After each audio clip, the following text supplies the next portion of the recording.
वो कमरे में आते ही अपना सारा जेवर नोच नोच कर फेंकने लगी। दुपट्टा उतार कर दूर फेंक दिया। शीशे के सामने खड़े होते अपने बनाव श्रृंगार को खराब कर दिया और चेहरा हाथों में छुपाकर रो पड़ी। तभी दरवाजे पर हल्की सी दस्तक देता वो अंदर आया था, क्योंकि दरवाज़ा खुला हुआ था। एक बार सोचा कि वेट कर ले, लेकिन बात करना ज़्यादा ज़रूरी था। कमरे में आते कमरे का हाल देखा तो भव्य उचका बिखरे सामान को और फिर उसे देखने लगा। ये सब क्या है? सिमरन की तरफ देखते हुए वो पूछ रहा था। अपने पीछे से मर्दाना आवाज़ सुनती सिमरन बुरी तरह उछल पड़ी। वो तो सब कुछ उतार कर जमीन पर फेंक चुकी थी और ये भूल गई थी कि दरवाज़ा तो लॉक ही नहीं किया था। आप बिना इजाज़त के कमरे में कैसे आ गए? वो वो चेहरा उठाकर अपने आंसू पोंछते हुए उससे पूछने लगी। ये मेरे सवाल का जवाब नहीं, मिसेस सिमरन सिद्धार्थ खुराना। आपने यूँ अचानक शादी कर ली, क्या ये अच्छी बात है? वो बच्चों की तरह आंसू पोंछते हुए बोल रही थी। तो आपको शादी से ऐतराज़ है? सिद्धार्थ के माथे पर बल पड़े। अब आप गुस्से से बात करके मुझे डरा रहे हैं, सिमरन ने सर झुकाकर कहा। उसकी हमेशा से ही सामने वाले के गुस्से से जान जाया करती थी।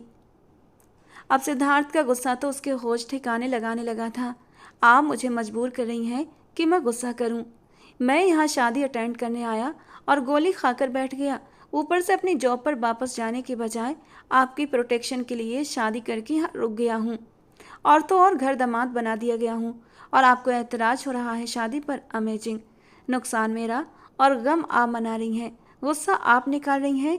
सिद्धार्थ ने सिमरन को घूरते हुए जवाब दिया तो वो कुछ पल के लिए शर्मिंदा सी हो गई। I am sorry. आपके बाजू का जख्म कैसा है अब? वो जल्दी से सिद्धार्थ की तरफ आई थी और अब नरम अंदाज में पूछ रही थी। Oh really? आप मुझसे पूछ रही हैं? Thank you so much Mrs Simran Siddharth Khurana. आपने मेरी खैरियत मालूम कर ली। आपका बहुत बड़ा एहसान है मेरे ऊपर। वो एक मीठा सा तंज करके वापस मुड़ गया था कि तभी उसके मोबाइल पर इंस्पेक्टर अजय की कॉल आने लगी, जिसे वो जल्दी से पिक कर गया। सिमरन कुछ कहने लगी कि उसने हाथ के इशारे से उसे कुछ भी कहने से रोक दिया। वो सामने वाले की बात सुनता माथे पर बल डाल गया, जबकि नजरें भटकती हुई सिमरन के नाजुक वजूद पर ठहर गईं। उसकी एक हार्ट बीट मिस हुई थी। वो चाहकर भी निगाहें नहीं हटा पा रहा था। वो कयामत से भरा हुस्न सामने लिए बेपरवाह सी खड़ी थी और सिद्धार्थ को गौर से देखे जा रही थी। ठीक है, मैं आपको थोड़ी देर में कॉल करके बताता हूँ। आप सिक्योरिटी डबल कर दें। वो कॉल बंद करता सिमरन के पास आता 2 कदम के फासले पर रुक गया। अपने हुस्न से बेपरवाह हसीन लोग गुस्ताखी करने पर सामने वाले को ठहराएंगे कसूरवार। वो एक अदा से कहता गहरी निगाहों से उसे देखता चला जा रहा था। उसकी बात का मतलब कुछ देर के लिए तो उसे समझ न आया, और जब समझ आया तो उसके दिल की धड़कनों को तेज करने के लिए काफ़ी था। अचानक ही उसने अपनी नज़र खुद पर डाली। छोटे से ब्लाउज और लहंगे में अपना खुलता सुनहरा रूप देखकर वो शर्म से पानी पानी हो गई। दुपट्टे की तलाश में इधर उधर निगाह घुमाई तो सामने ही बेड पर दुपट्टा पड़ा था। लेने के लिए आगे बढ़ी कि उसका पैर कारपेट में फंसा और वो सीधा सिद्धार्थ के ऊपर जाकर गिरी। अपने सीने पर नरम वजूद को महसूस करके सिद्धार्थ ने आंखें बंद करके इस नरम एहसास को महसूस किया था। मैं मेरा दुपट्टा। सिमरन के मुंह से घुटी घुटी से आवाज़ निकली। क्या ज़रूरत है लेने की, जब इन दोनों कपड़ों से भी आज़ाद होना है? ये कहते हुए उसके हाथ ब्लाउज की डोरियों को फूलों की टोकरी उठाए उस वक्त सिमरन ने करीबी पार्क का रुख किया था। वो पार्क जहाँ वो हमेशा जाया करती थी अपना वक्त गुजारने। सुबह के वक्त उसे पार्क में जाना सबसे अच्छा लगता था। फूलों की टोकरी गोद में रखे वो उसमें से गुलाब और मोतिये के फूलों के गजरे बना रही थी, जिसे बनाते वो हमेशा खुश हुआ करती थी। उसे फूलों से इश्क था, बेइंतहा इश्क। पार्क में अभी भीड़ बिल्कुल भी नहीं थी। वो सुबह के हसीन मंजरों में खोई हुई थी कि अचानक एक फायर की आवाज़ पर चौंक उठी। साथ ही एक आदमी को भागता हुआ अपनी तरफ आता देखा तो उसका दिल धक से रह गया। वो आदमी जख्मी हालत में था, उस पर गोली भी चलाई गई थी। वो सीधा सिमरन के कदमों में आकर गिरा था, जबकि सिमरन झट से अपनी जगह से उठकर खड़ी हुई थी। उसकी गोद में रखे सब फूल जमीन पर गिर गए थे। वो जख्मी आदमी सिमरन की तरफ उम्मीद भरी नज़रों से देखने लगा। वो उसे मदद के लिए पुकारना चाहता था, पर उसको भगवान ने इतनी मोहलत नहीं दी और ज़मीन पर गिरते ही बेजान हुआ था। सिमरन का सांस रुक गया जब सामने से आते एक मास्क वाले इंसान को देखा, जिसके हाथ में पिस्तौल भी थी। उसने उसे लोड किया हुआ था। उसके हाथ पर एक टैटू था। उसने एक नज़र सामने खड़ी लड़की को देखा जिसके चेहरे का रंग पीला पड़ चुका था। वो उसके करीब आया तो सिमरन ने सांस रोक ली। दफ़ा हो जाओ यहाँ से, और अपनी जुबान खोलने की कोशिश भी मत करना, वरना। वो धीमे अंदाज में गुर्राया था। सिमरन गड़बड़ाई, एक नज़र उसकी कलाई पर बने टैटू को देखा और उसके ग्रीन आंखों में झांक कर, और अगले ही पल वो वहाँ से भाग गई थी और भागते हुए वहाँ से निकलती अपने घर के रोड पर आ गई। उस इंसान ने कान पर लगे ब्लूटूथ से किसी से बात की और नीचे गिरे इंसान की गर्दन पर हाथ रखकर उसे चेक करने लगा, जो मर चुका था। उसके मरने की पक्की जांच करके वो सुकून से होता। वो मास्क वाला इंसान वहां से जा चुका था, जबकि सिमरन घबराती हुई आगे की ओर भागती जा रही थी। थोड़ी देर में सिमरन अपने घर में दाखिल हुई। उसका दिल बुरी तरह धड़क रहा था, चेहरा पीला पड़ा हुआ था, पूरा वजूद पसीने से भीगा हुआ था। ये उसकी ज़िंदगी में पहली बार था जब उसने अपनी आंखों के सामने ऐसा खतरनाक मंजर देखा था। उसकी तो जबान जैसे चिपक गई थी, कुछ बोलने की हालत में नहीं थी। घर में दाखिल हुई तो उसे कोई भी दिखाई न दिया। वो कांपते हुए कदमों से अपने कमरे की तरफ चल पड़ी और दरवाज़ा अंदर से लॉक कर लिया, और फिर वहीं बैठी गहरी गहरी सांसें लेने लगी। आज उसकी आंखों के सामने एक पाप हुआ था। वो अभी तक उन पलों के असर में कैद थी। पूरा शरीर कांपता जा रहा था और वो किसी से कुछ कहना चाहती थी। उसे किसी के सहारे की ज़रूरत थी ताकि वो दिल का बोझ कम कर सके, लेकिन उसे कोई भी नहीं मिला, कोई ऐसा हमदर्द जो उसकी दिलजोई कर सकता। वो बिस्तर पर ढह सी गई। उस जख्मी इंसान की आंखें बार बार सिमरन की आंखों से टकरा रही थीं। दफ़ा हो जाओ यहाँ से, इन शब्दों की गूंज और उनका कहर महसूस करती वो फिर से कांपने लगी थी। अगर वो मुझे भी मार देता तो, इस सोच के आते ही सिमरन ने डर के मारे एक झुरझुरी ली थी। नहीं नहीं, मैं किसी से कुछ नहीं कहूँगी, वरना उसने तो मुझे देख लिया है, मेरा चेहरा भी देखा है। वो यहाँ पहुँच गया तो। सिमरन अपनी जगह से उठी। नहीं, वो यहाँ नहीं आ सकता। मैं जब किसी से कुछ नहीं कहूँगी, किसी को कुछ पता नहीं चलेगा, तो ये राज राज ही रह जाएगा। वो खुद को तसल्ली देती आंखें बंद कर गई। आंखों के सामने फिर से वो अजीब सा टैटू आ गया। उसका दिल बुरी तरह घबराया। वो दिल ही दिल में खुद को तसल्लियाँ दे रही थी, लेकिन वो ये नहीं जानती थी कि वो कितनी बड़ी मुश्किल में फंस चुकी है। घड़ी के अलार्म पर वो कसमसाया अलार्म बंद करता दोबारा से सो गया कि मोहिनी जी ने अंदर आते खिड़कियों के पर्दे पीछे किए और बेटे की तरफ देखा। उनका ये खूबसूरत बेटा, उनकी जान, पुलिस डिपार्टमेंट की शान और अपने पापा की आंखों का तारा, वो कोई और नहीं बल्कि एसपी सिद्धार्थ खुराना था। सिद्धार्थ, उठ जाओ बेटा, बहुत देर हो गई है। आज पुलिस स्टेशन नहीं जाना क्या? मोहिनी जी की बात पर सिद्धार्थ ने फट से आंखें खोलीं।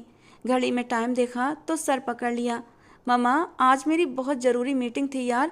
वो एकदम से हड़बड़ा कर उठा था और बिस्तर छोड़ बैठा। अरे बेटा, कब से उठा तो रही हूँ, अलार्म भी बजते बजते खुद ही बंद हो रहा था। अब जल्दी से उठ जाओ, नाश्ता भी तैयार है। मोहिनी जी ने उसे जल्दी भरे अंदाज में कहा तो वो बाहर की तरफ बढ़ता चला गया। वो उनका इकलौता बेटा था, उन्हें दिलो जान से प्यारा। वो कभी भी उसे नज़र भरकर नहीं देखती थीं। बचपन में उसकी नज़र भरकर देखी तो बीमार हो जाया करता था। तभी से उन्होंने अपने कान पकड़ लिए थे ताकि उनकी नज़र उनके बेटे को न लग जाए। वो नाश्ता तैयार करते अब उसका वेट कर रही थी कि वो तैयार होकर अपनी यूनिफॉर्म में नीचे आता दिखाई दिया था। मोहिनी जी मुस्कुरा दी। मम्मा, बहुत लेट हो गया, नाश्ता वहीं जाकर कर लूँगा। वो मोबाइल पर आए मैसेज का जवाब दे रहा था। चुपचाप जूस पी लो, फिर चले जाना। उन्होंने उसके हाथ में फ्रेश जूस का गिलास थमाया। काश हमारी भी कोई इतनी सेवा कर लेता। खुराना साहब ने प्यार भरी निगाह बीवी पर डालते हुए कहा। हाँ हाँ, आप जेलस क्यों हो रहे हैं? बाकी का ये सारा नाश्ता आपका। वो एक आंख बिंक करता उन्हें नाश्ते की तरफ इशारा करते हुए मुस्कुराया। सिद्धार्थ, मेरी बात सुनो, आज की छुट्टी की एप्लीकेशन दे दो। पता है ना, आरती बुआ के दोनों बच्चों की शादियां हैं। अगर नहीं जाएंगे तो नाराज हो जाएंगी। तुम कभी नहीं जाते, हर बार इवेंट में हमें अकेले ही जाना पड़ता है। इस बार उन्होंने सख्ती से कहा है कि तुम्हें साथ लेकर आऊं, और मैं फिर बता रही हूँ, इस बार कोई बहाना नहीं चलेगा। चुपचाप तैयारी कर लो जाने की। मोहिनी जी ने अपने बचपन की दोस्त और अपनी ननद आरती का नाम लेते हुए कहा था, जबकि सिद्धार्थ को इन सब चीज़ों से कोई मतलब नहीं था। इस बार मोहिनी जी ने साफ शब्दों में कहा था तो सिद्धार्थ ने मदद भरी नज़रों से बाप को देखा तो वो भी अपने हाथ खड़े कर गए। भाई, तुम जानो तुम्हारी माँ, हमें इस मामले से दूर ही रखो। इस वक्त तो वो हमें भी सुना जाएंगी, साथ जाना है, जबकि उन दिनों तो हमारी एक ज़रूरी मीटिंग है। लेकिन हमें भी बीबी के हुक्म से छुट्टी नहीं मिली। वो मुस्कुराए थे। अभी तो मैं लेट हो रहा हूँ, आकर बात करता हूँ। वो माँ के पैरों पर झुकता उनसे आशीर्वाद लेने लगा। ये उसकी आदत थी, जाने से पहले अपनी माँ के पैर छूकर आशीर्वाद जरूर लेता था। और मोहिनी जी न जाने क्या क्या पढ़ पढ़ कर उस पर फूंकती रहती थीं। मैडम जी वो जा चुका है, अब जरा हमारी तरफ भी ध्यान दे दो। खुराना साहब मुस्कुराए। तब उनको देखते वो टेबल पर बैठी और उनको नाश्ता कराने लगी। अच्छा, मैं क्या सोच रही थी कि आरती अपने दोनों बच्चों की शादी एक साथ कर रही है, तो हमें नेक भी अलग अलग ही देना चाहिए। फिर उन पैसों से वो जो चाहे मर्जी खरीद ले। उन्होंने सोचते हुए अंदाज में कहा। तो खुराना साहब ने सर हाँ में हिला दिया। ठीक है, जैसा आपको सही लगे वैसा करना। अब ये ब्रेड मेरी तरफ बढ़ा दो। वो बहुत ध्यान से नाश्ता करने में मगन हो गए।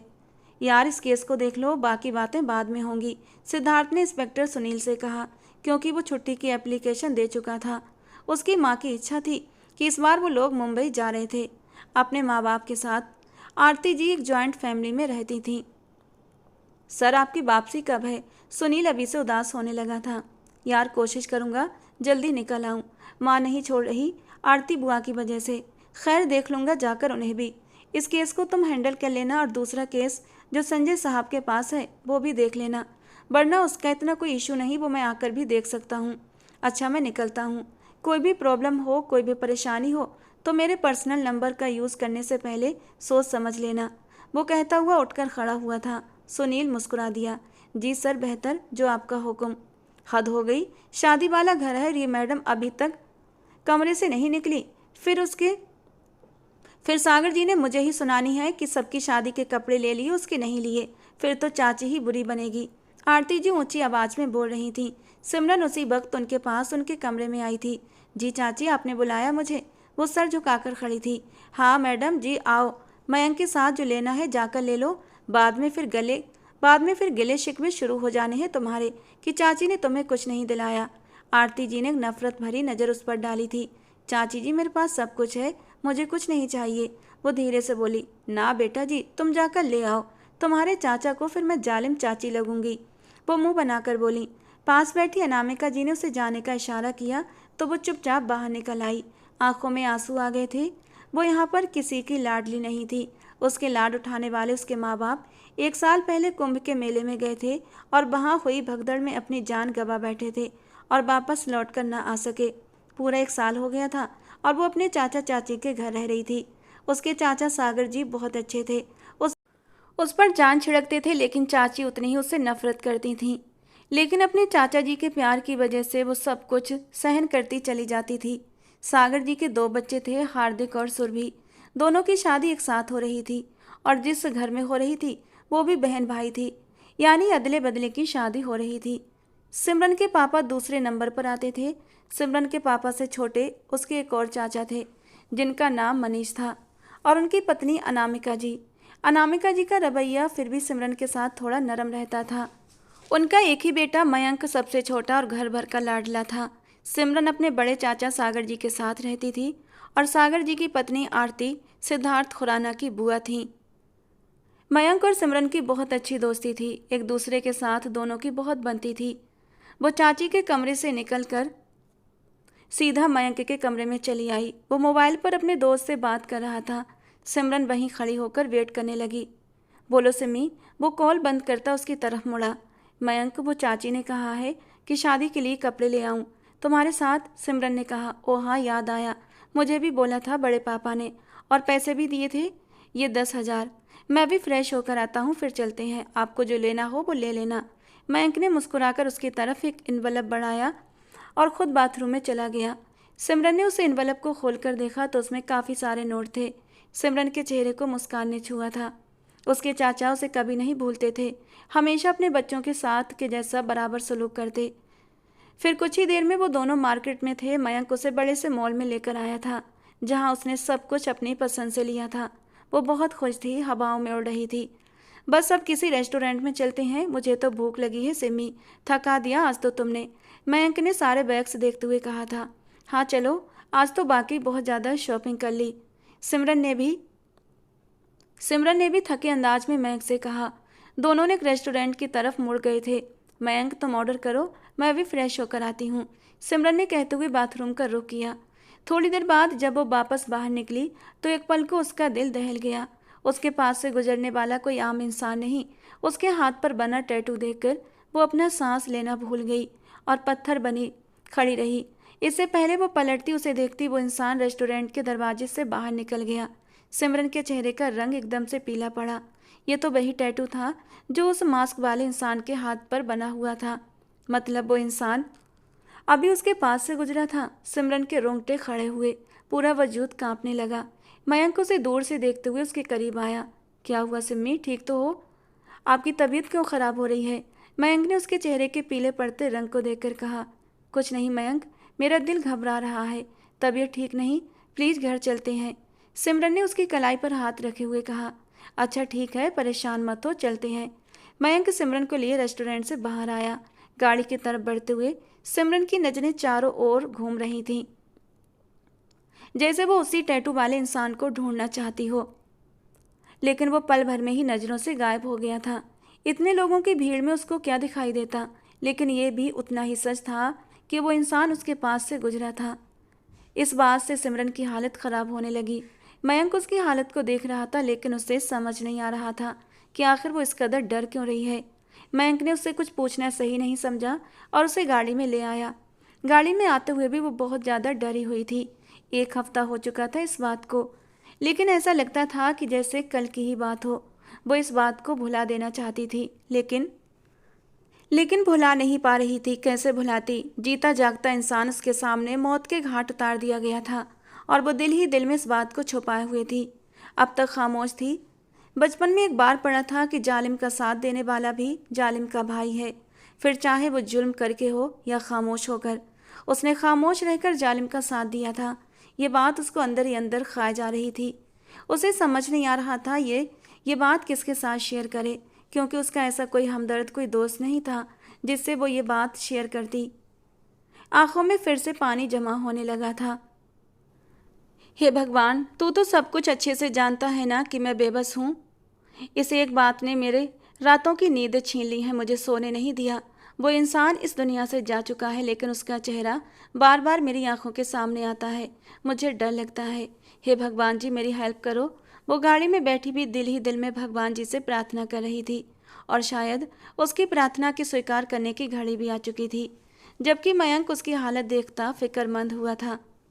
राधे राधे आरती दीदी, आप कैसी हैं? खुराना साहब घर के अंदर दाखिल होते ही बहन को देखते हुए फौरन उनके साथ लगकर उन्हें अपने गले से लगाकर प्यार जताने लगे। अरे जी, मेरा भाई आ गया और मेरे घर में देखो रौनक सी आ गई। आरती जी ने खुश होते हुए अपने छोटे भाई विजय खुराना को गले से लगाते हुए कहा। उनके साथ उनकी बीबी मोहिनी जी को भी देखते वो बहुत खुश हुई थीं। अच्छा छोड़ो ये सारी बातें, मुझे ये बताओ मेरा एसपी किधर है? बुआ ने सिद्धार्थ खुराना के बारे में पूछा। बुआ जी, मैं तो इधर हूँ। अचानक से सिद्धार्थ की एंट्री ने आरती जी के चेहरे पर ढेरों मुस्कान सजा दी। यहाँ आओ मेरी जान, कब से तुम्हारा इंतजार था। उन्होंने अपनी बाहें सिद्धार्थ के लिए खोल दी और सिद्धार्थ उनके गले लगता प्यार लेने लगा। कितने समय के बाद तुम्हें देख रही हूँ। ऐसी भी क्या एसपी की नौकरी कि अपनों से मिलना ही छोड़ दो। बुआ के शब्दों में सिद्धार्थ के लिए प्यार था, लेकिन शिकवा भी भरा हुआ था। बस बुआ जी, जिंदगी बिजी हो गई है। अब आप तो जानती हैं पुलिस वालों की कितनी जिम्मेदारियां होती हैं। सिद्धार्थ ने खुद को बचाने की कोशिश की। जी हाँ एसपी साहब, बहुत ज़्यादा जिम्मेदारियां हैं आपके सर पर, तभी तो आज आप यहाँ बड़ी मुश्किल से वक्त निकाल कर आए हैं। उसके लिए आपका बहुत बहुत धन्यवाद। अचानक से हार्दिक के आने पर सिद्धार्थ चौंक कर आगे बढ़कर उसके गले लग गया। हार्दिक, शादी की बहुत बहुत बधाइयाँ हों। सिद्धार्थ ने उसे बधाई दी। खैर, बधाइयाँ तो हो गईं, आखिर हमारी शादी में एसपी साहब जो आ गए। हार्दिक भी बहुत मोहब्बत से मिला था। सब घर वालों से मिलते हुए वो काफ़ी अपनापन महसूस कर रहा था।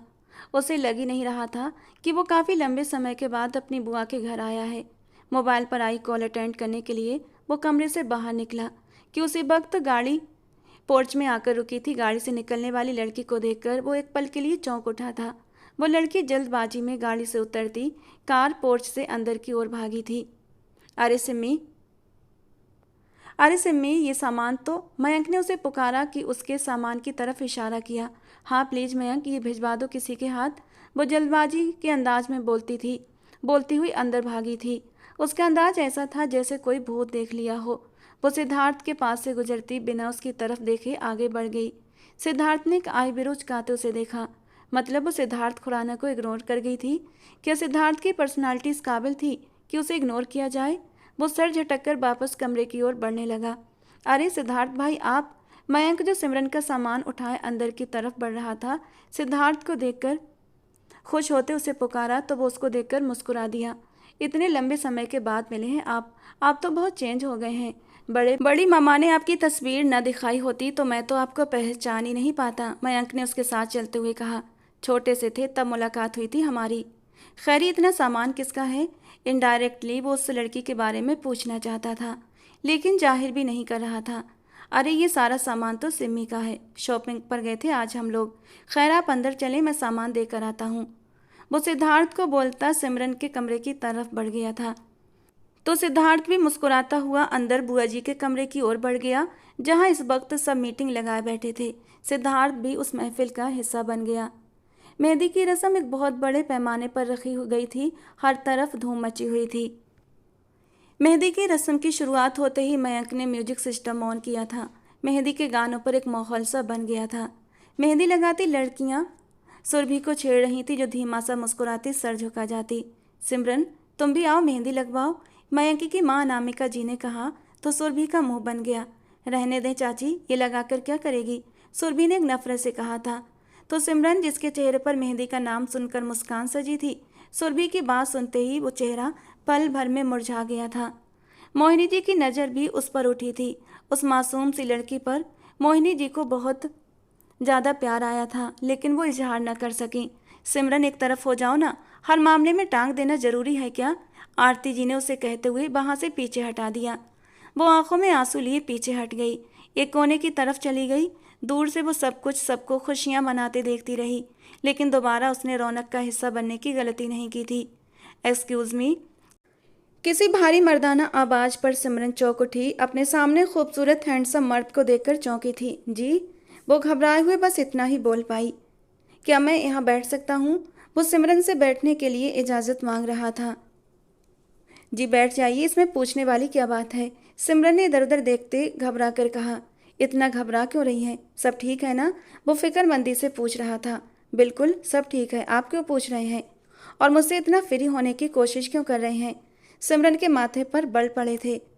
क्योंकि आप मुझे अच्छी लगी हैं। उस इंसान ने साफ शब्दों में अपने मन की बात बोल दी तो सिमरन का मुंह खुला का खुला रह गया। अरे बड़े अजीब इंसान हैं, न जान न पहचान, और आप तो मुंह उठाए मेरे दिल में ही घुसे चले आ रहे हैं। आप हैं कौन? और मुझसे इस तरह की बातें बिल्कुल भी ना करें, क्योंकि मुझे इस तरीके की बातें बिल्कुल भी पसंद नहीं। हटे मेरे रास्ते से। वो गुस्सा बर्दाश्त करते हुए नाराज़गी से बोली। एक मिनट, कहाँ जा रही हैं? वो भी उसके पीछे साथ उठा था। अभी वो भीतर जाने ही वाली थी कि अचानक बड़े गेट से पुलिस अंदर आती दिखाई दी। सिमरन के कदम वहीं थम गए। उसका वजूद जैसे पत्थर बन गया। पुलिस वालों के साथ लेडी कांस्टेबल भी थी। सिमरन के दिल की धड़कनें तेज हो गईं। उसने घबराकर 2 कदम पीछे लिए। उस पल उसे याद भी नहीं रहा कि उसके पीछे कोई खड़ा है। मिस्टर सागर, हमें इस लड़की की तलाश है। खबर है कि ये लड़की यहाँ पर रहती है।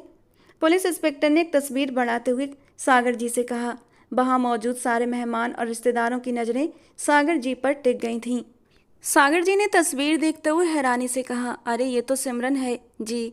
अगर आप इस लड़की को जानते हैं तो कृपया उसे बुला दीजिए, हमें सिर्फ कुछ पूछताछ करनी है, इंस्पेक्टर ने सम्मान से कहा। सागर जी ने माथे से पसीना पोंछते हुए गंभीर स्वर में पूछा, लेकिन आपने पहले क्यों नहीं बताया कि किसी सिलसिले में सिमरन से मिलना है?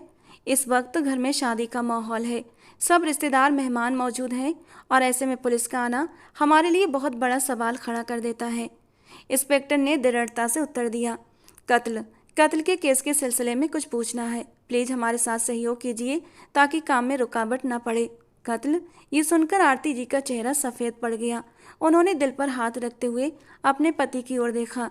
दूर खड़ी सिमरन भी कांप उठी। तभी सागर जी की नज़रें उसे ढूंढती हुई उसी पर आ टिकीं। उन्होंने इशारे से उसे पास बुलाया, लेकिन सिमरन के कदम पीछे खिसक गए। वो बुरी तरह डर रही थी, होंठ काँप रहे थे। मैंने कुछ नहीं किया, मैं बेगुनाह हूँ, मुझे कहीं नहीं जाना। वो हड़बड़ाते हुए पीछे मुड़ी और सीधे अपने पीछे खड़े इंसान से जा टकराई। उसका दिल सीने से निकलकर जैसे हलक में अटक गया था। वो आंखों में आंसू लिए बोलते सिद्धार्थ का दिल जोरों से धड़का गई। सिम्मी, तुम्हें बड़े पापा जी बुला रहे हैं। मयंक ने उसके पास आते सीरियस अंदाज में बोला तो वो आंखों में आंसू लिए सर ना में हिला गई। प्लीज़ मयंक, उन्हें कहें वो लोग यहाँ से चले जाएं, मुझे कुछ भी नहीं पता, वो रोते हुए बोली। यार डर क्यों रही हो, वो बस कुछ सवाल करने आए हैं, चलो मेरे साथ। मयंक उसका हाथ थामे जबरदस्ती उसे अपने साथ लेकर आगे बढ़ा, जबकि वो ना ना करती रह गई। आपका नाम मिस सिमरन है ना? सागर साहब। सिमरन और वो इंस्पेक्टर गार्डन की बैक साइड पर आ गए थे, जबकि सिद्धार्थ भी वहां आता थोड़ा दूर खड़ा होता सब कुछ देखने लगा। जी। सिमरन अपने चाचा के साथ चिपकी खड़ी थी। आज से ठीक 1 हफ्ता पहले सुबह 5:20 पर कहाँ थी आप? इंस्पेक्टर साहब के सवाल पर सिमरन के पैरों तले से जमीन निकल गई। घर पर थी, वो सहमकर जवाब देने लगी। देखिए, जो पूछ रहा हूँ सच सच जवाब दें, वरना आपके लिए मुश्किल खड़ी हो सकती है। इंस्पेक्टर की बात पर सिमरन की आंखें भीगने लगीं। जी, मैं पास के पार्क गई थी, वो धीमे शब्दों में बोली। सही कहा आपने। हमारे पास हमारे पास सीसीटीवी फुटेज है जिसमें आप पार्क के अंदर जाते हुए दिखाई दे रही हैं। आपसे मेरा एक ही सवाल है कि उस दिन वहाँ एक हादसा हुआ था और उस पल उस पार्क में आप मौजूद थीं। क्या आपने वो हादसा होते देखा था? देखिए, किसी की जान गई है, हमें आपकी दी गई जानकारी से बहुत ज़्यादा फ़ायदा मिलने वाला है, तो सोच समझकर जवाब देना। क्या आपने वहाँ पर कुछ ऐसा देखा था जो हमारे केस में हमारी मदद कर सके? प्लीज़ मिस सिमरन, कुछ भी मत छुपाइएगा। अगर आप कुछ भी जानती हैं तो हमें बता दें, घबराने की बात नहीं है। इंस्पेक्टर ने उसे अपनी तरफ से पूरी तसल्ली देने की कोशिश की थी। मैं पार्क में थी, लेकिन मैंने ऐसा कुछ भी नहीं देखा, वहाँ पर कुछ भी नहीं था। सिमरन फौरन ही फैसला करते झूठ बोल गई। लेकिन ऐसा कैसे हो सकता है? फायरिंग की आवाज़ तो सुनी होगी ना आपने? वो पार्क इतना बड़ा तो नहीं कि आपने देखा ना हो, किसी को भागते हुए या किसी को गिरते हुए। इंस्पेक्टर ने अपने सवालों का सिलसिला जारी रखा। नहीं, मैंने वहाँ पर किसी को नहीं देखा, कुछ भी नहीं देखा। मैंने वहाँ पर कुछ नहीं देखा। प्लीज़ मुझसे इस तरह के सवाल न करें, सिमरन ने परेशान अंदाज में कहा और अपने चाचा जी के बाजू को कसकर थाम लिया। देखिए इंस्पेक्टर साहब, आपने कहा कि आपको सिमरन से मिलना है, मैंने मिलवा दिया। आपने जो सवाल सिमरन से पूछे उसने जवाब भी दे दिए। अब आप प्लीज़ मेहरबानी करके यहाँ से जाइए। घर में इस वक्त शादी का माहौल है, सब खानदान वाले इकट्ठा हैं और ऐसे में आपका आना कुछ सही नहीं लग रहा, तो प्लीज़ अब आप जाएं यहाँ से, क्योंकि मुझे अपने घर में किसी भी तरह की कोई गलतफहमी नहीं चाहिए। सागर जी ने अपनी जगह से खड़े होते हुए इंस्पेक्टर और उनकी टीम को वहाँ से जाने के लिए कहा। ठीक है सागर साहब, अभी तो हम चले जाते हैं, लेकिन इन फ्यूचर हमें इनकी ज़रूरत पड़ी तो प्लीज़ आपको कोऑपरेट करना पड़ेगा। इंस्पेक्टर भी अपनी जगह से खड़े होते हुए बोला और अपनी टीम को वहाँ से चलने का इशारा कर दिया। सिद्धार्थ, जो सीने पर बाजू बांधे बहुत गहरी निगाहों से इस सारे मामले को देख रहा था, इंस्पेक्टर के जाने के बाद उसने सिमरन की तरफ देखा, जो अपने चाचा जी के सीने से लगी अपने आंसू रोकने की हर मुमकिन कोशिश कर रही थी। सिद्धार्थ ने अपना रुख फेर लिया। हो न हो ये लड़की कुछ न कुछ जरूर जानती है। सिद्धार्थ की तेज नज़रों से सिमरन बच न पाई। वो नहाकर अभी अभी बाहर आई थी कि कमरे के दरवाजे पर दस्तक हुई। इतनी रात में कौन आ गया उसके कमरे में? वो जल्दी से दुपट्टा गले में डालते दरवाज़ा खोलती है तो सामने खड़े इंसान को देखकर हैरान रह गई। आप इस वक्त? सिमरन के सवाल पर सिद्धार्थ ने माथे पर बल डालकर उसे देखा। आप बाहर आएंगी या फिर मैं अंदर आ जाऊं? सिद्धार्थ के इतने सीरियसली कहने पर सिमरन ने गुस्से से उसकी तरफ देखा। आपको पता है रात का क्या टाइम हो रहा है और आप एक लड़की के कमरे में आकर ऐसी बातें कर रहे हैं? आप जाएं यहाँ से, वरना मैं चाचा जी को शिकायत लगाऊंगी आपकी। आपने पुलिस इंस्पेक्टर से झूठ क्यों बोला? वो अभी दरवाजे पर खड़ा सख्त अंदाज में उससे सवाल कर रहा था, जबकि उसके सवाल पर वो एकदम से हड़बड़ा गई। झूठ? कैसा झूठ? मैंने कोई झूठ नहीं बोला, सटपटाते हुए उसने सिद्धार्थ को जवाब दिया। और आप हैं कौन जो इस तरह से सवाल कर रहे हैं मुझसे? जाएं यहाँ से, सिमरन ने गुस्से से कहते हुए दरवाज़ा बंद करना चाहा कि सिद्धार्थ एक झटके से दरवाजे को पीछे की तरफ धकेलता अंदर दाखिल हो गया। सिमरन बुरी तरह घबराते हुए पीछे हटी। क्या बदतमीजी है ये, निकलिए मेरे कमरे से। वो घबरा गई थी। मुझे पहले साफ साफ बताओ कि आपने उस पार्क में क्या देखा था, उसके बाद मैं चला जाऊंगा। कुछ नहीं देखा मैंने, प्लीज़ लीव। वो उसे पुश करके पीछे धकेलने लगी कि सिद्धार्थ ने उसकी दोनों कलाइयों को थाम लिया। आप बेकार में ही पैनिक हो रही हैं। देखिए, मुझे बता देंगी तो मैं आपकी मदद कर सकता हूँ, और और आज जो पुलिस आई है ना, वो फिर से भी आ सकती है। ये पुलिस वाले इतनी आसानी से पीछा नहीं छोड़ते, और ऐसे में जब घर में शादी है तो प्रॉब्लम खड़ी हो सकती है। मैं सिर्फ आपकी मदद करने के इरादे से बोल रहा हूँ, आगे आपकी मर्जी। सिद्धार्थ ने धीरे से उसकी कलाई छोड़ दी, लेकिन सिमरन की खामोशी पर वो गहरा सांस भरते वापस पलट गया। 1 मिनट रुकिए, वो आखिर बोल पड़ी। क्या वाकई आप मेरी मदद करेंगे? वो बेयकीन से अंदाज में उससे पूछ रही थी। बिल्कुल करूँगा, आप मुझ पर यकीन कर सकती हैं, सिद्धार्थ ने उसकी तरफ देखते हुए पूरे कॉन्फिडेंस से कहा। मैं कैसे यकीन कर लूँ? आप मेरे लिए अनजान हैं, मैं आपको जानती तक नहीं। सिमरन के दिमाग ने काम करना शुरू कर दिया था। सिद्धार्थ उसकी बात पर धीरे से मुस्कुराया। आरती बुआ का भतीजा हूँ, आई थिंक वो आपकी चाची जी हैं, सिद्धार्थ ने सादा से शब्दों में कहा। क्या ये इंट्रोडक्शन काफ़ी है या मेरा पूरा इंट्रोडक्शन सुनने की ख्वाहिशमंद है? अब सिद्धार्थ ने दिलचस्पी से उस हसीना को देखा, जो वैसे तो बेवकूफ़ लगी थी लेकिन अब थोड़ी थोड़ी समझदारी की बातें कर रही थी। पूरा इंट्रोडक्शन? सिमरन उसकी बात पर सवालिया नज़रों से उसे देखने लगी। I am SP officer Siddharth Khurana from Delhi police department. Siddharth का पूरा इंट्रोडक्शन सुनने पर सिमरन उसे टकटकी बांधे देखने लगी। व्हाट? आप एसपी हैं? पुलिस वाले? सिमरन का दिल एक बार फिर से घबराने लगा। अरे डोंट वरी, घबराने की ज़रूरत नहीं। मैं यहाँ पुलिस ऑफिसर की हैसियत से नहीं आया, बल्कि एक दोस्त की हैसियत से आया हूँ। तो आप मुझे बता दें कि मैं इसमें आपकी क्या मदद कर सकता हूँ, सिद्धार्थ ने उसके पास आते हुए कहा, जबकि अपने और उसके बीच एक फासला बनाए रखा था। सिमरन को अब सच में डर लगने लगा था। उसे कुछ समझ नहीं आ रहा था कि सामने खड़े इंसान पर भरोसा करे या ना करे, लेकिन उसके पास सेकंड ऑप्शन भी नहीं था। उसे किसी न किसी की तो मदद लेनी ही थी। तो फिर भगवान का नाम लेकर इसी की मदद क्यों ना ले ले? और मदद भी कैसी? बस उसे सब कुछ सच सच बताना था, जो उसने उस दिन पार्क में देखा था। और फिर सिमरन ने गहरा सांस भरकर अंजाम की परवाह किए बगैर सब कुछ सिद्धार्थ को बता दिया। उसके दिल से बोझ हट गया था, जिससे उसे छुटकारा पाना था। उससे वो छुटकारा पा चुकी थी, और शायद भगवान जी ने ही उसे उसका मददगार बनाकर सिद्धार्थ को उसके पास भेजा था। यही सोचती वो सब कुछ उसे बताती चली गई। मतलब तुमने उसे बहुत करीब से देखा है? सिद्धार्थ के सवाल पर सिमरन ने आंसू पोंछते उसकी तरफ निगाह उठाई। वो मास्क में था, चेहरा साफ नहीं था, सिर्फ आंखें देखी थीं, ग्रीन आंखें थीं। सिमरन ने उस इंसान की आंखों को याद करते हुए डर के मारे झुरझुरी ली। और कोई खास निशानी? सिद्धार्थ उससे सब कुछ उगलवाना चाहता था। हाँ, उसके हाथ पर, यहाँ कलाई पर। अपनी कलाई आगे की और उसे दिखाने लगी। यहाँ एक टैटू था, अजीब सा टैटू। वो सब कुछ याद करते हुए सिमरन का पूरा वजूद कांपने लगा था। अगर वो टैटू दोबारा देखो तो पहचान जाओगी? सिद्धार्थ के पूछने पर सिमरन ने झट से पलकें उठाईं। वो टैटू मैं भूल ही नहीं सकती। सिमरन के इतने यकीन से कहने पर सिद्धार्थ उसे देखने लगा। इसी पल उसके चाचा पुलिस इंस्पेक्टर अजय और उसकी चाची आरती जी सब एक साथ कमरे में दाखिल हुए थे, और ये सब देखकर सिमरन का दिल दहल गया। Thank you SP Siddharth Khurana, आपने हमारी बहुत मदद की है। इंस्पेक्टर अजय ने सिद्धार्थ का धन्यवाद किया, जबकि सिमरन के चेहरे पर बेयकीन के भाव थे, और ये भाव देखकर सिद्धार्थ का दिल डूब कर उभरा था। बेटा सिमरन, ऐसा हादसा हुआ था तो आपको हमें पहले बताना चाहिए था ना। वो तो पुलिस इंस्पेक्टर यहाँ ना आते, सिद्धार्थ से बात ना होती तो आप जानती हैं ना क्या हो सकता था। उसके चाचा उसे समझा रहे थे, जबकि सिमरन की निगाहें एक पल के लिए भी सिद्धार्थ से हट नहीं रही थीं। उसने पहली बार किसी अनजान इंसान पर भरोसा किया, और उसी ने उसका भरोसा 1 मिनट से पहले तोड़ दिया था। सर, अब इस पर इनके साइन चाहिए, और अगर हो सके तो कल ही आप इन्हें पुलिस स्टेशन लेकर आइए, ताकि बाकी की कार्यवाही भी हो सके।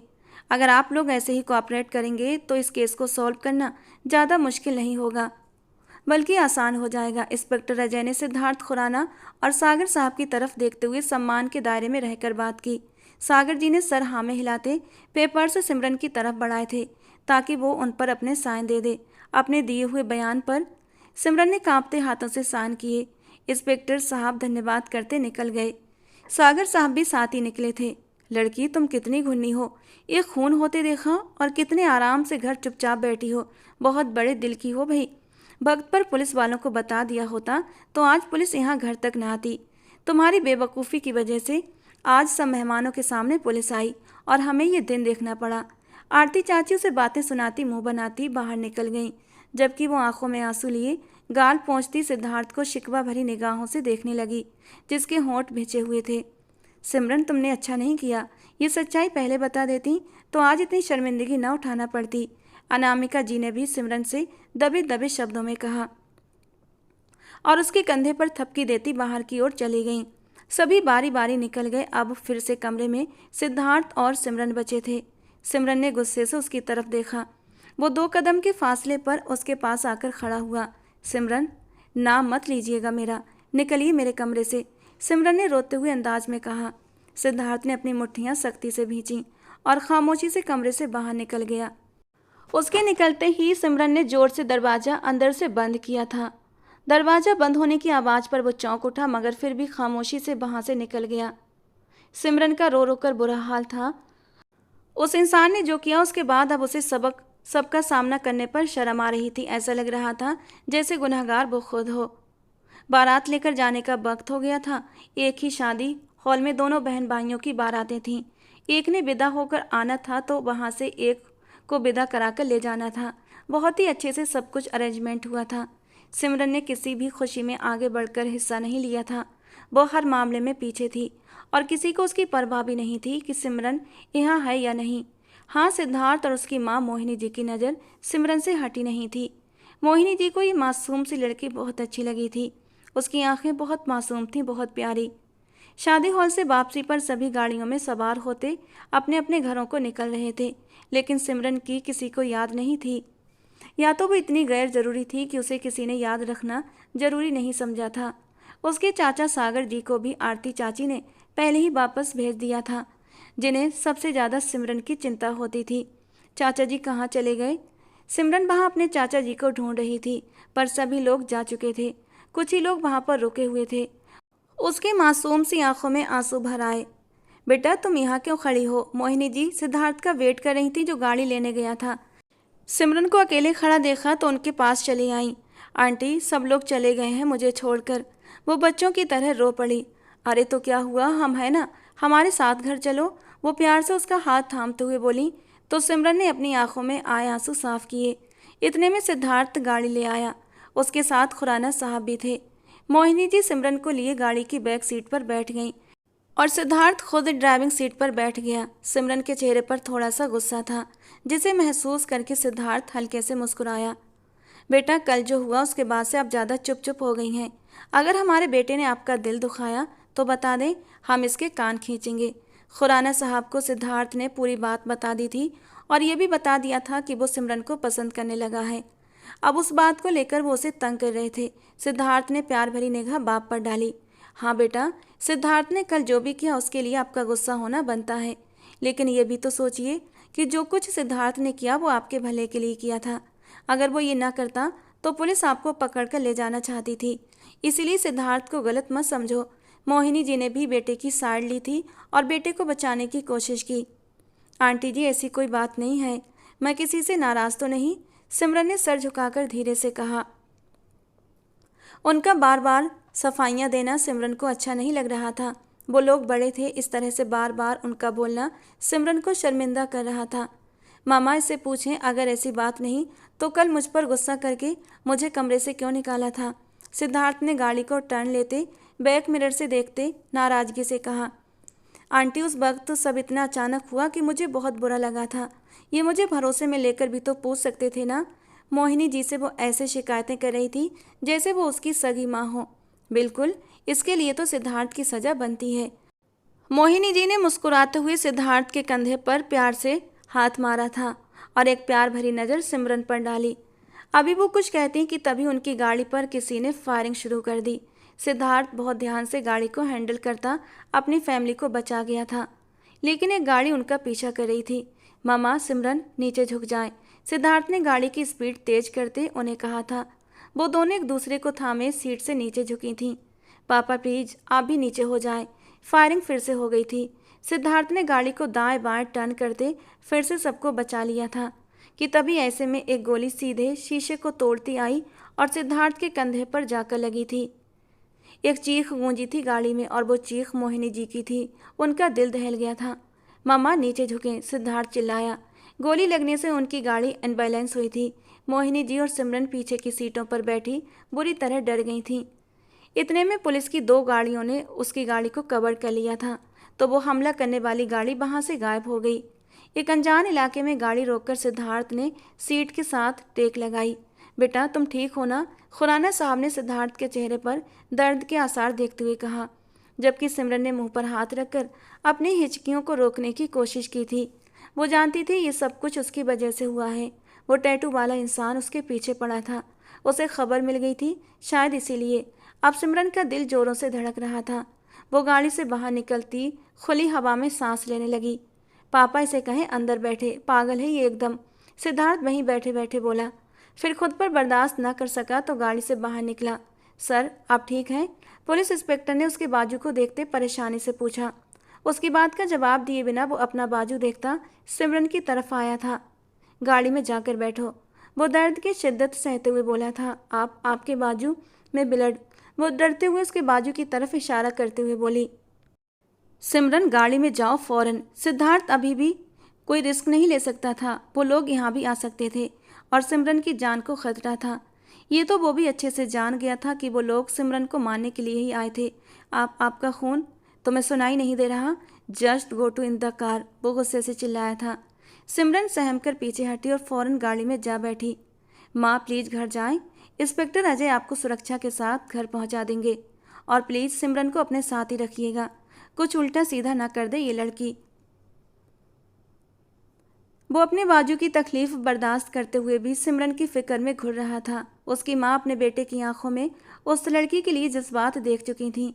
बेटा, मैं तुम्हारे साथ चलता हूँ, खुराना साहब फिक्रमंदी से उसकी हालत देखते हुए बोले।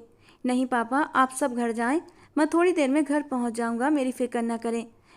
प्लीज जाएं यहाँ से, यहाँ बहुत खतरा है। खुराना साहब से कहता उन्हें भी गाड़ी में बिठा गया था। उनकी गाड़ी को पुलिस सिक्योरिटी में घर की तरफ रवाना करता खुद दूसरी पुलिसमैन पुलिस जीप में अस्पताल के लिए रवाना हो गया था। तकलीफ के कारण वो दोहरा हुआ जा रहा था। गोली छूकर निकली होती तो और बात थी, लेकिन गोली उसके बाजू में धंस गई थी। वक्ती तौर पर उसका ट्रीटमेंट कर दिया गया था ताकि खून ज़्यादा न बहे, लेकिन जब तक गोली निकल न जाती तकलीफ का एहसास बढ़ता जा रहा था। इतनी देर से हिम्मत करते अब वो सीट की बैक के साथ टेक लगाते बेहोशी में जा रहा था। Sir please backup. साथ बैठे पुलिस इंस्पेक्टर ने उसे जगाया। वो मुश्किल से अपनी आंखें खोलता उन्हें देखने की कोशिश कर रहा था। अस्पताल पहुंचते ही उसे इमरजेंसी में शिफ्ट कर दिया गया था। कैसे कैसे निकल गई वो लड़की? वो लड़की मुझे हर हाल में चाहिए, जिंदा या मुर्दा। बिरजू के लिए वो लड़की एक मुसीबत बन गई थी। कोई आम सी लड़की उसके लिए इतना बड़ा खतरा बन जाएगी, उसे यकीन नहीं था। इतने दिनों से बंद जबान कैसे खुल गई? बिरजू ने दांत पीसते अपने आदमी से पूछा। सर, उस घर में कोई पुलिस वाला है। कौन पुलिस वाला? पहले तुमने मुझे जो इन्फॉर्मेशन दी थी उसमें तो नहीं बताया। अब ये कौन सा उसका नया रिश्तेदार पुलिस वाला निकल आया? वो बहुत गुस्से में था। सर, कोई दूर पार से आया है शादी अटेंड करने। उसी के उकसाने पर उस लड़की ने अपनी जबान खोली है। पता लगाओ कौन है वो। आज भी वो मेरे हाथ लग जाती अगर वो उसे प्रोटेक्ट न करता होता, बिरजू ने गुस्से से कहा। फिर खुद ही चौंक उठा। 1 मिनट, वो उसके साथ था, उसकी गाड़ी में। वो उसे प्रोटेक्ट कर रहा था और हम बेवकूफ़ सोचे समझे बगैर अटैक कर चुके हैं। शिट, बिरजू को अपनी कमअक्ली पर अफसोस हुआ। सर, उस पुलिस वाले के बारे में आपको 24 घंटे में पता लगा कर देते हैं, उसका आदमी बोला। मुझे वो लड़की भी चाहिए हर हाल में। उसके लिए चाहे कुछ भी करो, उसके घर अटैक करवाओ या बाहर से उठाओ, कुछ भी करो, मुझे चाहिए वो लड़की। बिरजू गुस्से से चीखा। मुश्किल है सर, उस घर की सिक्योरिटी बहुत ज़्यादा सख्त कर दी गई है और हमारे हमले के बाद अब वो सब लोग अलर्ट हो जाएंगे। हमें सोच समझकर अटैक करना होगा। मुझे मत बताओ क्या करना है क्या नहीं। जाओ, दफ़ा हो जाओ, अपनी शक्ल गुम करो। जब तक वो लड़की इस दुनिया से चली नहीं जाती मेरे सामने मत आना तुम लोग, वो दहाड़ते हुए बोला था। उसे रह रहकर वो दिन याद आ रहा था जब वो लड़की को जिंदा छोड़ आया था। उसी वक्त एक गोली भी उसके अंदर उतार देता तो आज ये दिन देखना न पड़ता। वो खुद पर गुस्सा होता। कांच का गिलास ज़मीन पर पटक गया। भगवान, उठा ले इस मनहूस को। आज ही मेरे बच्चों की शादी और ये आज ही नया तमाशा। पहले कल वो पुलिस आ गई, आज ये हमला हुआ। मेरा सिद्धार्थ बच्चा न जाने कितना जख्मी हुआ होगा। आरती बुआ रोते हुए बैन कर रही थी। सिमरन की आंखों में आंसू आ गए। सागर जी को अपनी बीवी की बातों पर गुस्सा आने लगा। क्या हो गया है तुम्हें? कैसी बातें कर रही हो? बच्ची डरी सहमी है, ऊपर से तुम भी ऐसी बातें करके उसे और परेशान कर रही हो। चाचा जी की गरजदार आवाज पर आरती चाची ने नफरत से सर झटका। सिमरन, जाओ बेटा कमरे में और बेफिक्र रहो, कुछ नहीं होगा, उन्होंने सिमरन को गले से लगाते मोहब्बत से कहा। चाचा जी, उनको गोली लगी है, वो हिचकियों से रोने लगी। भगवान अच्छा करेगा, वो बहादुर बच्चा है, सब ठीक हो जाएगा। अब तुम आराम करो और भगवान से प्रार्थना भी करना।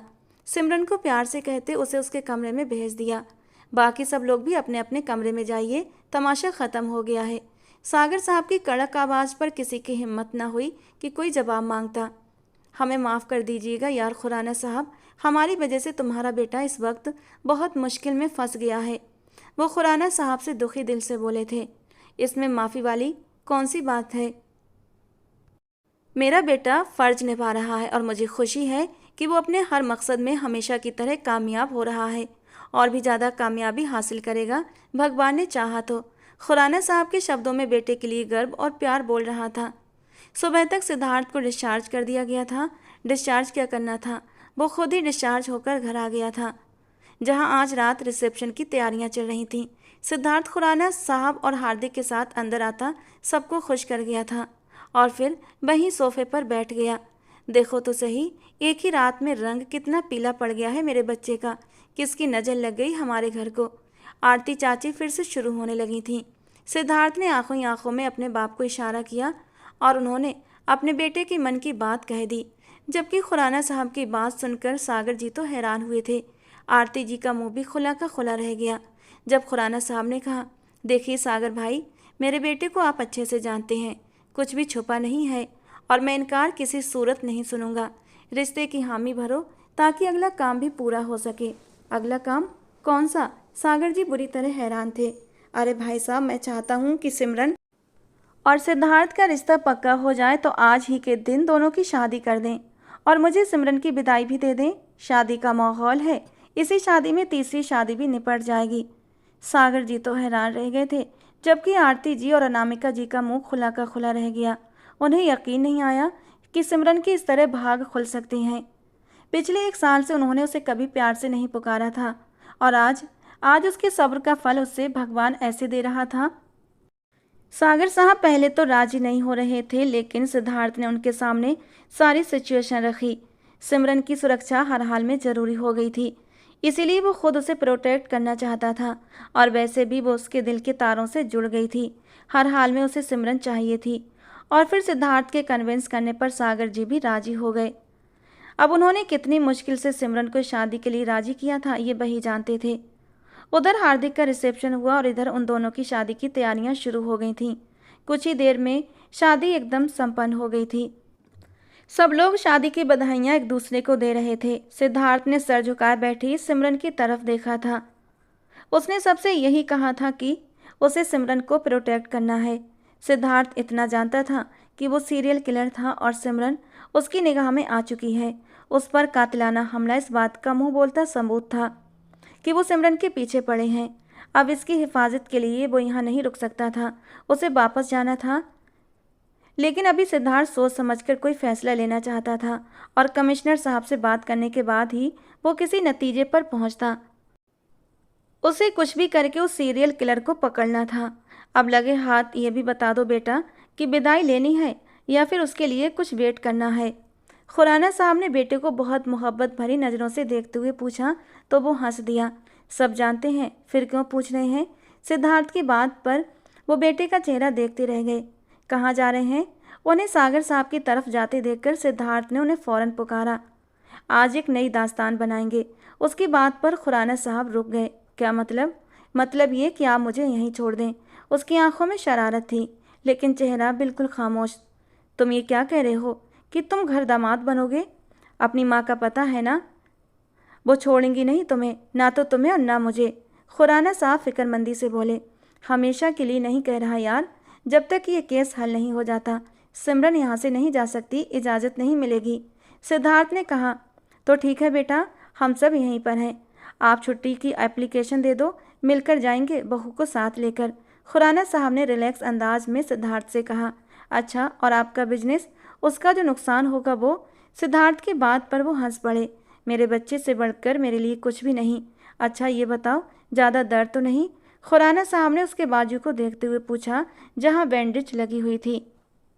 आपके शब्दों ने मरहम रख दिया पापा, वो नरम अंदाज में बोला तो खुराना साहब ने उसे गले लगा लिया।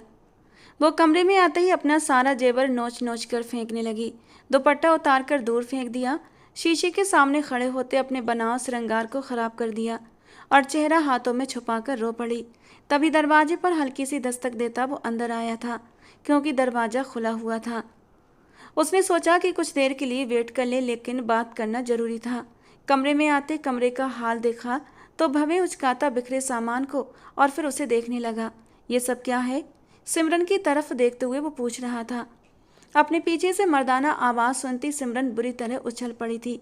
वो तो सब कुछ उतार कर जमीन पर फेंक चुकी थी और ये भूल गई थी कि दरवाज़ा तो लॉक ही नहीं किया था। आप बिना इजाज़त के कमरे में कैसे आ गए? वो चेहरे से हाथ हटाती अब आंसू पहुँचते उससे पूछने लगी। ये मेरे सवाल का जवाब नहीं मिसेस सिमरन, सिद्धार्थ खुराना। आपने यूँ अचानक शादी कर ली, क्या ये अच्छी बात है? वो बच्चों की तरह आंसू पोंछते हुए बोल रही थी। तो आपको शादी से ऐतराज़ है? सिद्धार्थ के माथे पर बल पड़े थे। अब आप गुस्से से बात करके मुझे डरा रहे हैं। सिमरन सिमरन ने सर झुकाकर कहा। उसकी हमेशा ही सामने वाले के गुस्से से जान जाया करती थी। अब सिद्धार्थ का गुस्सा तो उसके होश ठिकाने लगाने लगा था। आप मुझे मजबूर कर रही हैं कि मैं गुस्सा करूं। मैं यहाँ शादी अटेंड करने आया था और गोली खाकर बैठ गया। ऊपर से अपनी जॉब पर वापस जाने के बजाय आपकी प्रोटेक्शन के लिए शादी करके यहाँ रुक गया हूँ। घर दामाद बना दिया गया हूँ और आपको ऐतराज़ हो रहा है शादी पर? अमेजिंग। नुकसान मेरा और गम आप मना रही हैं, गुस्सा आप निकाल रही हैं मुझ पर। सिद्धार्थ ने सिमरन को घूरते हुए जवाब दिया तो वो कुछ पल के लिए शर्मिंदा सी हो गई। आई एम सॉरी, आपकी बाजू का जख्म कैसा है अब? वो उसके पास आती अब नरम अंदाज में पूछ रही थी। और रियली आप मुझसे पूछ रही हैं? Thank you so much Mrs Simran, Siddharth Khurana. आपने मेरी खैरियत मालूम कर ली, आपका बहुत बड़ा एहसान है मेरे ऊपर। वो एक मीठा सा तंज करके वापस मुड़ गया था कि तभी उसके मोबाइल पर इंस्पेक्टर अजय की कॉल आने लगी, जिसे वो पिक कर गया। सिमरन कुछ कहने लगी कि उसे हाथ के इशारे से कुछ भी कहने से रोक दिया। वो सामने वाले की बात सुनता माथे पर बल डाल गया, जबकि नजरें भटकती हुई सिमरन के नाजुक वजूद पर ठहर गई थीं। उसकी एक हार्ट बीट मिस हुई थी। वो चाहकर भी निगाहें नहीं हटा पा रहा था। वो कयामत से भरा हुस्न सामने लिए बेपरवाह सी खड़ी थी और सिद्धार्थ को गौर से देखे जा रही थी। ठीक है, मैं आपको थोड़ी देर में कॉल करके बताता हूँ, आप सिक्योरिटी डबल कर दें। वो कॉल बंद करता सिमरन के पास आता 2 कदम के फासले पर रुक गया। अपने हुस्न से बेपरवाह हसीन लोग गुस्ताखी करने पर सामने वाले को ठहराएंगे कसूरवार। वो एक अदा से कहता गहरी निगाहों से उसे देखता चला जा रहा था। उसकी बात का मतलब कुछ देर के लिए तो सिमरन को समझ नहीं आया, और जब समझ आया तो उसकी दिल की धड़कनों को तेज करने के लिए काफ़ी था। अचानक ही उसने अपनी नज़र खुद पर डाली थी। छोटे से ब्लाउज और लहंगे में अपना खुलता सुनहरा रूप देखकर वो शर्म से खुद ही पानी पानी हो गई थी। दुपट्टे की तलाश में इधर उधर निगाह घुमाई तो सामने ही बेड पर दुपट्टा पड़ा हुआ था। लेने के लिए आगे बढ़ी कि उसका पैर कारपेट में फंसा और वो सीधा सीधा सिद्धार्थ के ऊपर जाकर गिरी थी। अपने सीने पर नरम वजूद को महसूस करके सिद्धार्थ ने आंखें बंद करके इस एहसास को महसूस किया था। मेरा दुपट्टा। सिमरन के मुंह से घुट्टी घुट्टी सी आवाज़ निकली। क्या ज़रूरत है लेने की, जब इन दोनों कपड़ों से भी आज़ाद होना है? ये कहते हुए वो उसके ब्लाउज की डोरियों को, जबकि उसके इरादे भांप कर सिमरन कांप उठी थी। आंखों में नमी चमकने लगी। शायद जल्दबाजी के जोड़े इस रिश्ते को वो अभी इतनी जल्दी स्वीकार नहीं कर पा रही थी। एक गहरी सांस लेते हुए सिद्धार्थ ने खुद के जज्बातों को कंट्रोल किया था। उसे कमर से पकड़कर बेड पर बिठाया और खुद भी उठकर बैठा था। बेड पर पड़ा उसका दुपट्टा उसके गले में डाल दिया। डोंट वरी, किसी भी बात के लिए घबराने की ज़रूरत नहीं। मैंने जो कुछ भी किया है सिर्फ़ और सिर्फ आपके भले के लिए किया है, और आगे भी करूँगा, आपके भले के लिए ही करूँगा। उसके चेहरे पर प्यार से हाथ फेरता उसके लबों को हल्का सा रब कर गया, जो उसके दिल को बुरी तरह अपनी ओर अट्रैक्ट कर रहे थे। उसके छूने पर सिमरन के होंठ कांपने लगे। अपनी घनी पलकें उठाती सिद्धार्थ को देखने लगी, जो अपने घने बालों पर हाथ फेरता ड्रेसिंग टेबल के सामने आकर खड़ा हो गया था। सिमरन ने दुपट्टे से खुद को अच्छे से ढका और उसकी तरफ आई। आपने ये शादी सिर्फ हालात को देखते हुए की है ना? उसकी बात पर सिद्धार्थ ने एक नज़र उसे देखा। नहीं, जुनूनी इश्क करता हूँ इसलिए। वो बेहद संजीदगी से बोला, लेकिन सिमरन ने उसकी बात को सीरियस नहीं लिया। मजाक अच्छा करते हैं आप। वो मुंह बनाकर उसे घूरती बाथरूम में चली गई। सुबह रूटीन के अनुसार सब नाश्ते की टेबल पर मौजूद थे, हल्की फुल्की बातों में बिजी थे। उसी वक्त इंस्पेक्टर अजय के आने की खबर आई तो सिद्धार्थ खुराना साहब अजय को लेकर स्टडी रूम की तरफ बढ़ गए। इंस्पेक्टर अजय और सिद्धार्थ ने अपने प्लान से उन्हें आगाह किया। देख लो सिद्धार्थ, इसमें खतरा बहुत है। वो एक सीरियल किलर है। इसके लिए किसी को भी मारना बहुत आसान होगा, लेकिन हम इतने बड़े दिलवाले नहीं कि किसी अपने को खुद से जुदा कर सकें। खुराना साहब ने सोचते हुए अंदाज में कहा, सब कुछ अच्छे से होगा पापा, बस प्लीज़ भरोसा रखें मुझ पर। सिद्धार्थ ने उन्हें तसल्ली दी। और सिमरन का क्या होगा? उसे सब कुछ बताओगे? खुराना साहब ने फिक्रमंदी से पूछा। नहीं पापा, अगर उसे कुछ भी बताया तो वो डर जाएगी, लेकिन यकीन रखें जान पर खेल जाऊंगा, लेकिन सिमरन को कुछ नहीं होने दूंगा। सिद्धार्थ ने उन्हें यकीन दिलाते अंदाज में कहा। तब उसको देखते हुए उन्होंने सर हाँ में हिला दिया। हम यहाँ क्यों आए हैं सिद्धार्थ? सिद्धार्थ उसे लिए गाड़ी में बिठाकर रेस्टोरेंट में ले गया था। वहाँ वो मेन्यू देखता उसकी बात सुन रहा था। रेस्टोरेंट क्यों आते हैं सिमरन? बोलता उससे सवाल करने लगा। वो बहुत बड़ा रिस्क लेते हुए सिमरन को यहाँ लेकर आया था। अब दिल ही दिल में डर भी रहा था। अच्छा, हम खाना खाने आए हैं क्या? क्या ऑर्डर करूं? वो एकदम से चहक उठी थी, जैसे दुनिया जहां की खुशी मिल गई हो। सिद्धार्थ उसके चेहरे पर खिलते रंगों को देखकर मुस्कुरा रहा था, जो बहुत खुशी से ऑर्डर लिखवा रही थी। वो वहाँ मौजूद तो थे, लेकिन मुकम्मल सिक्योरिटी में, सादा कपड़ों में। वहाँ पुलिस की भारी भरकम फौज मौजूद थी। खाना सर्व होते ही सिमरन सब कुछ भूलती खुशी से खाने के साथ इंसाफ करने लगी। थैंक यू एसपी, इतना अच्छा लंच करवाने के लिए। उसने सिद्धार्थ को देखकर मुस्कुराकर खुशी से कहा। सिद्धार्थ की निगाह उस पर उठी कि वो थम सा गया। सिमरन के दिल की तरफ एक लेजर लाइट दिखाई दे रही थी। वो किसी के निशाने पर थी। इससे पहले कि फायर होता, अपने कान में लगी ब्लूटूथ से उसने इंस्पेक्टर अजय को खबर देते हुए सिमरन को लेता एक तरफ वो गिरा था। रेस्टोरेंट में अचानक ही अफरा तफरी मच गई। सिमरन बुरी तरह घबराती सिद्धार्थ के सीने से चिपक गई। कुछ नहीं हुआ, सब ठीक है।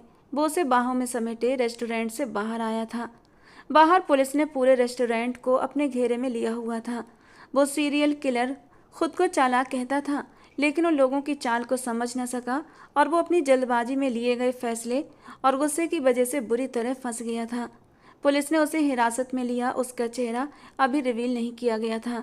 Thank you so much SP Siddharth Khurana. आज आपकी वजह से ये सीरियल किलर इतनी आसानी से पकड़ा गया, वरना न जाने और कितने गुनाह करता। Thank you so much. और एक बात और, जिस इंसान पर शक था ये वही है। इंस्पेक्टर अजय के बताने पर सिद्धार्थ धीरे से मुस्कुराया, क्योंकि वो टैटू के जरिए बहुत पहले ही उस इंसान तक पहुंच चुके थे, लेकिन रंगे हाथों पकड़ना उनका मकसद था। बहुत बड़े राजनेता के बेटे पर हाथ डालना बिना किसी ठोस सबूत के खुद के लिए मुश्किलें पैदा करने जैसा था। उन्होंने इसीलिए उसे रंगे हाथों पकड़ा था। वो सिमरन को घर ले आया। क्या हुआ, अब चुप क्यों हो? वो उसके चेहरे पर उदासी देखकर पूछ बैठा। आपने आज भी मेरे साथ खेल खेला? उसे पकड़ने की खातिर वो फिर से बदगुमान हो रही थी। हाँ सिमरन, उसे पकड़ा जाना जरूरी था और तुम उसके निशाने पर थीं। तुम्हारी जान बहुत प्यारी है मुझे, जान से भी बढ़कर, और उसका सबूत यह है कि मैंने तुम्हें एक पल के लिए भी अकेला नहीं छोड़ा। और अब आगे आगे क्या? सिमरन ने झट पूछा तो सिद्धार्थ मुस्कुरा दिया और उसे लिए गाड़ी से नीचे उतरा। सिद्धार्थ खुराना इतना पागल नहीं कि अपनी इतनी खूबसूरत हसीन बीबी को छोड़ दे। वो उसको लिए एक पिलर के पीछे खड़ा हुआ था। मतलब? सिमरन का दिल जोर से धड़क उठा। तुम मेरी हो सिमरन, मेरी जान, मेरी जिंदगी, मेरा सब कुछ, मेरा सुकून बन चुकी हो। वो उसे अपनी नरम निगाहों से छूने लगा। आज यहाँ हूँ तो अपनी मोहब्बत की वजह से। वो सीरियल किलर पकड़ा गया है, लेकिन इसका मतलब ये नहीं कि मैं तुम्हें छोड़ दूंगा। सिमरन, यू आर माई सोलमेट। जाऊंगा तो तुम्हें लेकर जाऊंगा। अचानक उसके होंठों पर झुकता उसकी मुस्कान को चुरा ले गया। सिमरन दिल से मुस्कुराती सिद्धार्थ को अपना सब कुछ मान चुकी थी। उसके होंठों से अलग हुआ तो वो शर्म से नजरें झुका गई। शर्म से गुलाबी पड़ता चेहरा सिद्धार्थ को अपनी ओर खींच रहा था। क्या ख्याल है, सुहागरात आज ही मना लें या फिर मेरे घर चलकर मेरे कमरे में? उसकी बात सुनकर सिमरन का चेहरा शर्म से और भी लाल हुआ था। बहुत बेशर्म है आप, वो रुख फेर कर खड़ी हुई थी, जबकि सिद्धार्थ ने उसे पीछे से अपने सीने से लगाया। अभी तो बिल्कुल भी बेशर्मी नहीं दिखाई है मेरी जान, और आप हमें अभी से बेशर्म कहने लगी। बेशर्म तो आज की रात बनकर दिखाऊंगा, वो भी ऐसी ऐसी जगह बेशर्मी दिखाऊंगा कि आप शर्म से लाल हो जाएंगी। वो अपनी गर्म सांसें उसकी नरम गर्दन पर छोड़ रहा था और वो धड़कते दिल के साथ अपनी पलकें झुका गई। तो जवाब नहीं दिया आपने? किस बात का? वो जानबूझकर अनजान बनी, यही कि सुहागरात। वो कुछ और बोलता कि सिमरन ने उसके होंठों पर उंगली रख दी। हम बाहर खड़े हैं, कोई भी हमारी बातें सुन सकता है। और हाँ, दुल्हन बनाकर अपने साथ ले जाओ, मुंह दिखाई का एक यादगार सा तोहफा दो, उसके बाद ही आगे कुछ करने की इजाज़त मिलेगी। ये कहते हुए वो कमरे में भाग गई थी, जबकि वो अपने घने बालों में हाथ फंसा था। सिद्धार्थ भी जोर से हंस पड़ा था। दोस्तों, आज की हमारी कहानी आपको कैसी लगी कमेंट बॉक्स में ज़रूर बताना। पसंद आई हो तो प्लीज़ लाइक करना। रोज़ एक नई और रोमांटिक कहानी के लिए हमारे चैनल के साथ जुड़े रहें। मिलते हैं दोस्तों अगली किसी नई और रोमांटिक कहानी के साथ।